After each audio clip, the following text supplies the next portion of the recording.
Wir stehen kurz vor dem Saisonstart 2026. In Deutschland machen die Freizeitparks wieder auf. Es gibt viele Neuigkeiten, viele neue Attraktionen.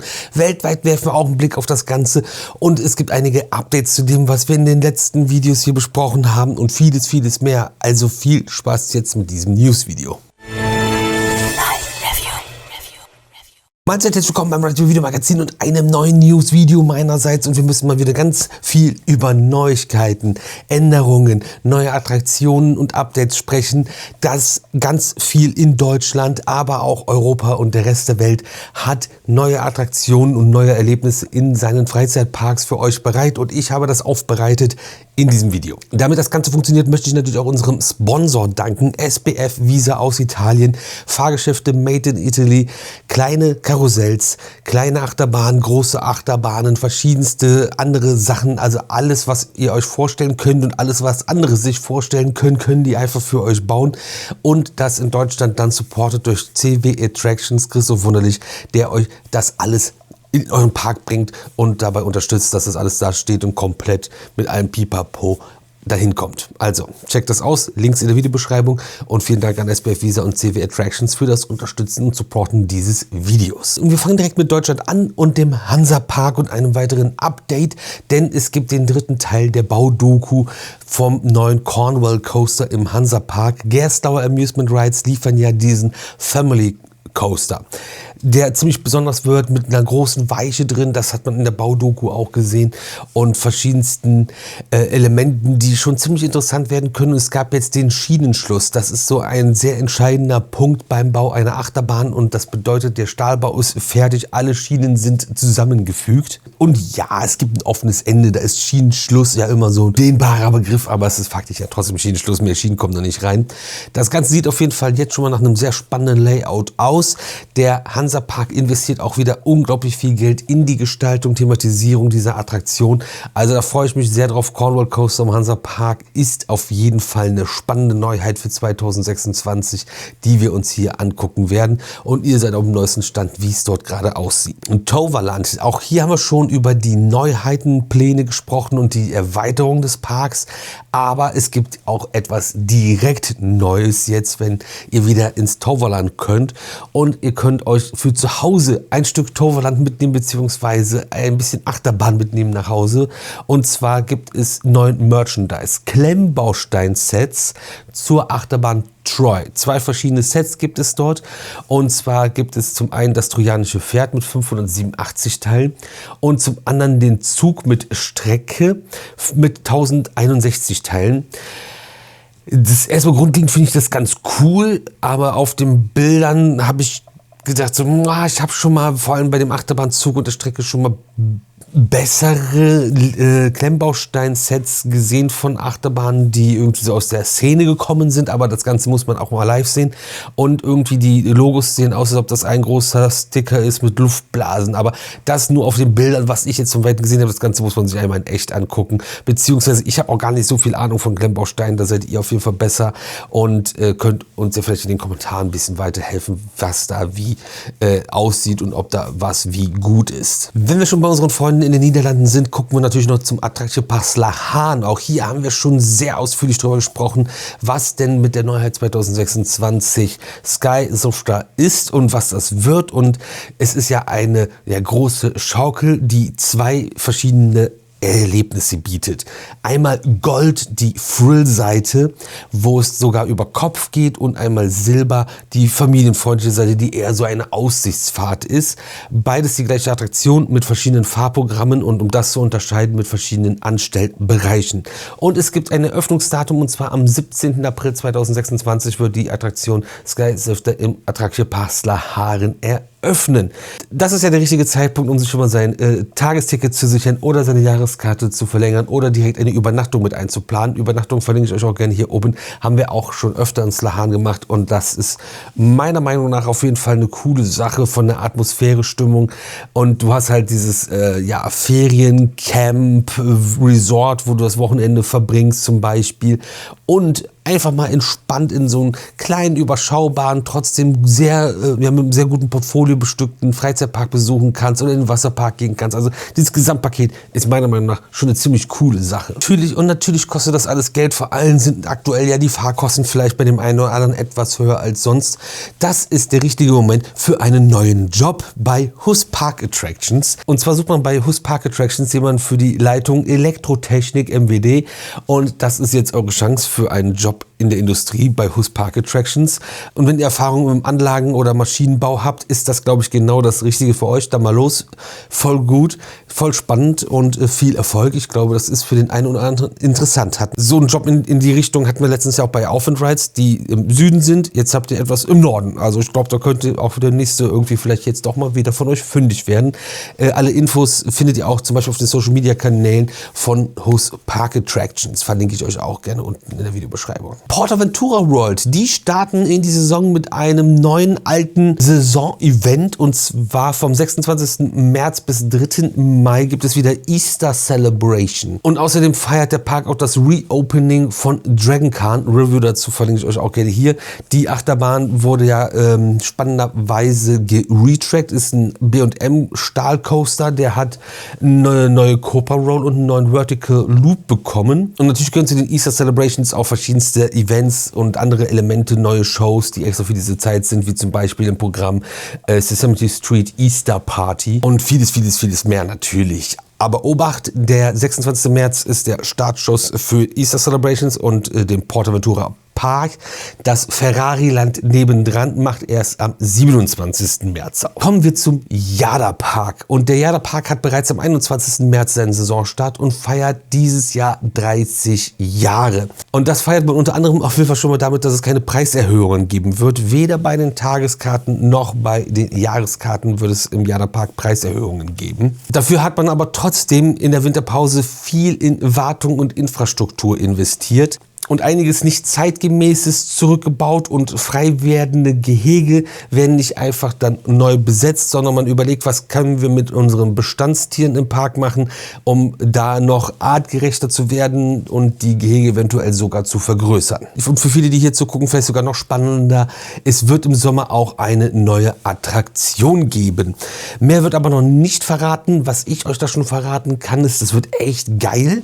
Und bis dahin müsst ihr trotzdem in den Yada Park und könnt sehr viel Spaß haben beim Beobachten der Capybara-Babys. Wie cool ist das denn?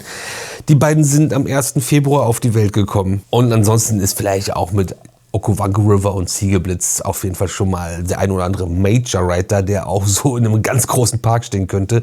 Baudoku-Serie zum Ziegelblitz verlinke ich euch gerne auch da. Da könnt ihr euch wirklich im Detail angucken, wie diese Attraktion entstanden ist, wie man es geplant hat, was man wann wie umgesetzt hat und wie das Ganze aufgebaut wurde. Also selbst ich habe eine Schiene zusammengeschraubt. Wilde Zeiten. Haben wir eigentlich schon erwähnt, dass Phantasialand-Erlebnispark Straßwaldchen dieses Jahr auch 30 Jahre alt wird? So wie der Moviepark Germany, wo wir auch schon ausführlich in den News drüber gesprochen haben, die 30 Jahre dieses Jahr feiert mit dem Riesenprogramm, und SpongeBob und Patrick. SpongeBob. Sowas gibt es in dem Holy Shop, den ich euch unten verlinkt habe. Und mit Ride 10 bekommt ihr 10% Rabatt auf alle eure Bestellungen und auf die ganze Bestellung. Und da bekommt ihr nicht nur Energy Drinks, sondern auch Hydration, Ice-Teas und Milkshakes und sowas Cooles und vieles anderes Spannendes. Checkt das gerne mal aus und viel Spaß. Ride 10 macht's auf jeden Fall besser. Walibi Rhône-Alpes, ein richtig cooler Freizeitpark, und spätestens seit 2024 sollte der bei jedem von euch auf dem Schirm sein, weil mit Mahuka und dem Hot Racer von Intermin Amusement Rides dort wirklich eine unglaublich gute Achterbahn eröffnet hat. Und 2026 soll das Exoticland noch erweitert werden, und zwar mit einer Art Jeep Ride. Pataka wird das wahrscheinlich heißen, so wie ich das verstanden habe. Mehr Details dazu dann in der Zukunft. Sieht aber auf jeden Fall schon mal ganz schön aus. Es ist ein super cooler Park, schöner Park, der sich auch immer weiterentwickelt und auch ein sehr cooles Portfolio und Attraktionen hat. Sollte man auf dem Schirm haben, wenn man die ein oder andere Frankreich-Tour eventuell versucht zu planen. By the way, Bayern Park wird übrigens dieses Jahr schon 35 Jahre alt, und es gibt keine Greifvogelschau mehr.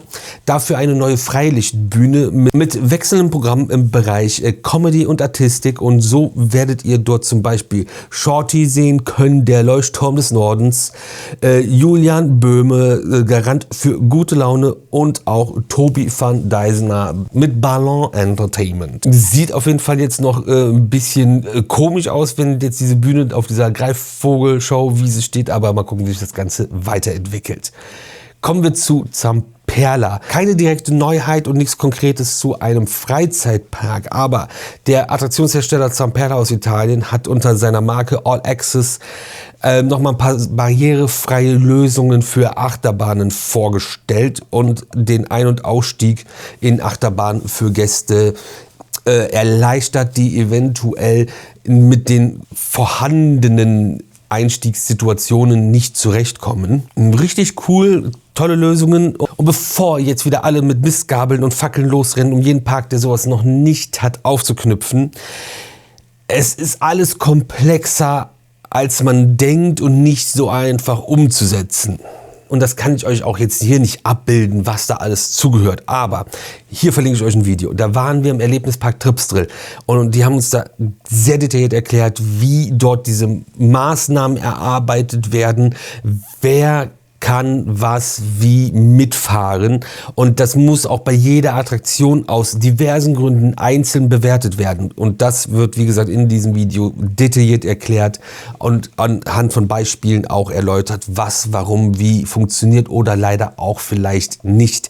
Es geht am Ende des Tages immer um die Sicherheit. Aber zu dem, was es jetzt so für Möglichkeiten gibt, und auf den Bildern zu sehen, zum Beispiel das EZ Key System mit Bank wurde so im Peppa Pig Park in Florida installiert, und zum Beispiel gibt es die Möglichkeit, bei allen Super Twister und Twister Coastern von Zamperla die Gondel mit der Tür zu bestellen. Und das Ganze ist eigentlich auch nicht so neu. Seit über 10 Jahren gibt es nämlich beim Nine Inverted oder Multidimension Coaster, der in Universal Studios Singapur steht, von Zamperla, das EZ Key System.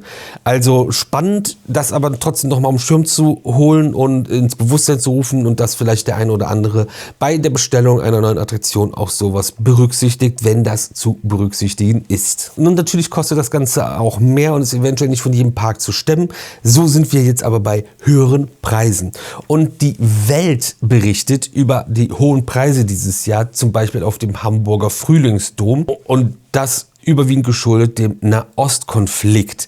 Als Beispiel muss Michael Barth für eine Fahrt auf dem Olympia Looping dann dieses Jahr 12,50 € nehmen. Wird begründet mit natürlich den höheren Spritpreisen und Transportkosten damit einhergehend, aber auch alle Zulieferer sind natürlich teurer geworden aus ähnlichen Gründen, und auch die Lohnkosten sind weiter gestiegen, und das Ganze muss irgendwo abgefedert werden, und dann kostet eine Fahrt auf der Achterbahn 12,50 €.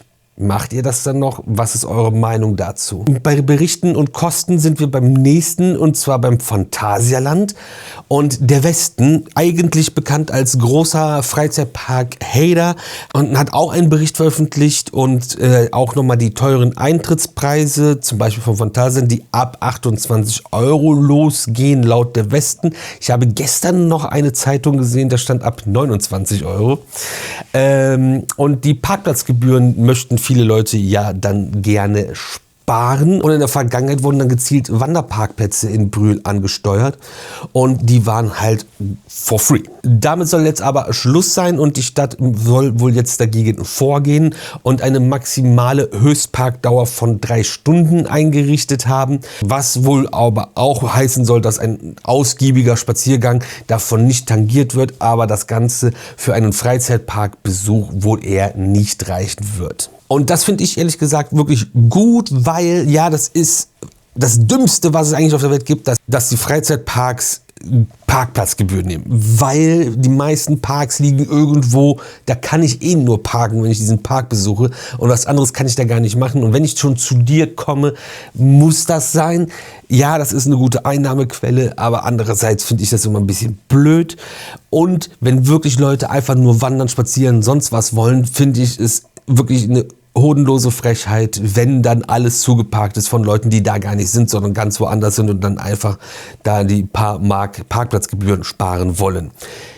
Also von daher aus meiner Sicht alles fein. So, das ist meine Meinung dazu. Aber was vielleicht noch ganz witzig zum Schmunzeln ist, der Westen schreibt im weiteren Verlauf über das Phantasialand, dass die Leute die Parkplatzgebühren im Europapark sparen wollen und deswegen dort parken. Auch interessant, kann passieren, finde ich aber erwähnenswert bei einer Zeitung, die sonst eher mit sehr heißer Nadel die Texte strickt. Sparsamer sind da die Schwaben und deswegen sind wir jetzt beim Schwabenpark. Und es werden jetzt nicht wieder Attraktionen weggespart, sondern auch hier bleibt man verlässlich und planbar und die Online-Ticketpreise bleiben auf dem gleichen Niveau im Vorjahr und werden hier auch nicht erhöht, um quasi euch auch so ein bisschen zu entlasten, wenn ihr den Schwabenpark besuchen wollt. Außerdem erwartet euch in der Saison 2026 eine Neuheit, über die wir hier in den News auch schon gesprochen haben. Turbo Tonis Wäscheschleuder. Wann genau ist noch nicht klar, aber der Art Engineering Wild Swing wird die wilde Hilde ersetzen und an gleicher Stelle aufgebaut. Außerdem könnt ihr diese Attraktion dann ab 90 cm und 3 Jahren fahren, statt vorher erst ab 6 Jahren, was bedeutet, dass die Attraktion und der Park für ein breiteres Publikum spannend und interessant wird, die auch die Kernzielgruppe des Schwabenparks sind. Und vom Schwabenpark geht es zurück zu Belantis, aka zum Asterix Park Deutschland, aka zu Belanterix. Da wird sehr viel passieren die nächsten Jahre, haben wir auch schon darüber berichtet, aber es gibt natürlich auch noch ein paar kleine Neuigkeiten zum Saisonstart 2026. Wintergeburtstagskinderaktion. Alle, die vom 2. November 2025 bis zum 27. März 2026 Geburtstag haben, haben einmalig freien Eintritt bis zum 5. April. Da das Ganze limitiert ist, muss man vorher online sich aber anmelden, registrieren und dann hat man einen freien gratis Geburtstag-Eintritt, obwohl man Geburtstag hatte in einer Zeit, wo der Park sonst geschlossen war.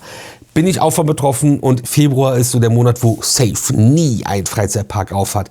Manche gehen noch mit in den Januar, manche starten dann schon wieder im März, wie dieses Jahr, aber im Februar, da ist alles zu. Kulinarische Neuheiten wird es in Belantis auch geben mit herzhaften Bun and Rolls mit Hähnchen, süße Pancakes mit Ahornsirup oder rustikale Flammkuchen mit Apfel und Zimt. Außerdem neue Shows, neue Belantis App, damit ihr da digitaler, smarter navigieren könnt und ähnliches und immer neueste Informationen bekommt. Und unzählige Events wird es im Belantis auch geben. Und wie bereits besprochen, wird dann ab spätem Frühjahr die neue Themenwelt Idefix Abenteuerland eröffnen. Bei diesem ganzen Frühjahrsthema sind und ihr eventuell nicht in leitender Position als Elektrotechniker bei Huss anfangen wollt und dann zum Beispiel doch gerne ein Huss-Logo auf euren Klamotten tragen wollt, ohne da zu arbeiten, haben wir bei uns im Review Shop sowas am Start. Habt ihr schon mitbekommen, hoffe ich doch für euch. Ansonsten nur kleiner Reminder, die Frühlingsaktion, wenn ihr 2 T-Shirts kauft, bekommt ihr einen Schlüsselanhänger gratis, läuft nur noch bis heute, 20. März, 23:59 Uhr. Danach müsst ihr diesen unfassbar süßen Schlüsselanhänger leider selber kaufen und habt den nicht mit im T-Shirt dabei. Das nur als kleine Erinnerung und was wir da genau wie gemacht haben, packe ich euch jetzt hier in der Endcard in ein Video. Und ansonsten gibt es jetzt am 26. März 1 Milliarden Pressekonferenzen zu Saisonstarts in deutschen Freizeitparks, zu denen wir 1 Milliarde Einladungen haben und leider irgendwie keiner beiwohnen können. Wo startet ihr eigentlich in der Saison 2026? Was ist der erste Park, den ihr wann besuchen werdet? Lasst es uns gerne wissen, das würde mich interessieren. Und ansonsten bin ich jetzt raus, wünsche euch ein wunderbares Wochenende und wir sehen uns jeden Tag um 18 Uhr zum neuen Video wieder hier auf dem Review YouTube-Kanal.